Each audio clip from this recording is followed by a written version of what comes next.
pakko ottaa molemmat. 2 hevosta koulutukseen. Ei, sitten täytyy varmaan lopettaa. Siihen ei riitä köyhien vara. No isompikin. No niin. Eikä sitä ruveta yhdellä hevosella pelaamaan. Tää on mun mielestä ihan sen isänsä näköinen. Niin on. Toi toinen on ihan erinäköinen. Se näyttää Niin, no. siltä niinku emältää, kun jos Se mä on ihan löysin sen. toi tamma. Se on aika paljon sellainen.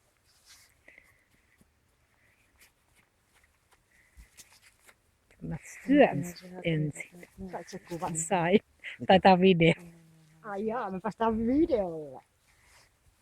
Elä vehkaa. Vaikeahan se on Vainko sanoa me näin. ne 2 omenaa sun autosta? Ja sitten Mitähän siellä oli ajatuksilla Jarilla siitä omenasta? Oliko semmoinen ajatus, että se heittää tonne niitä vai? Mistä niitä löytyy? Ei, mutta Mutta tehän En tiedä.